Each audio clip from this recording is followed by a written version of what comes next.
BJP AIADMK தான் ஜெயிக்கும்னு நினைக்கிறேன். இவங்க கூட சேர்ந்தா கூட்டணி வரும். அண்ணாமலையாச்சும் ஒரு 10 பேரை வச்சுக்கிட்டு எலெக்ஷன் நின்று ஒரு 20% 18% ஓட் பண்ணுவாங்க. இவன் எடப்பாடி நம்பி அவங்க கூட்டணி வர மாதிரி தெரியல. பிஜேபி அதிமுக தான் ஜெயிக்கும்னு நினைக்கிறேன். இவங்க கூட சேர்ந்தா கூட்டணி வரும். அண்ணாமலையாச்சும் ஒரு 10 பேரை வச்சுக்கிட்டு எலெக்ஷன் நின்று ஒரு 20% 18% ஓட் பண்ணுவாங்க. இவன் எடப்பாடி நம்பி அவங்க கூட்டணி வர மாதிரி தெரியல.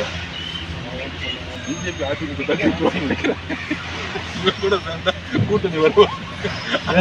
அண்ணாமலையாச்சும் ஒரு 10 பேரை வச்சுக்கிட்டு எலெக்ஷன் நின்று ஒரு 20% 18% ஓட் பண்ணுவாங்க.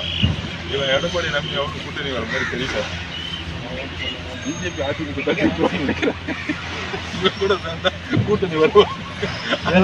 அண்ணாமலையாச்சும் ஒரு 10 பேரை வச்சுக்கிட்டு எலெக்ஷன் நின்று ஒரு 20% 18% ஓட் பண்ணுவாங்க. இவன் எடப்பாடி நம்பி அவங்க கூட்டணி வர மாதிரி தெரியல.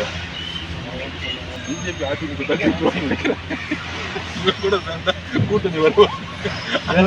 அண்ணாமலையாச்சும் ஒரு 10 பேரை வச்சுக்கிட்டு எலெக்ஷன் நின்று ஒரு 20% 18% ஓட் பண்ணுவாங்க.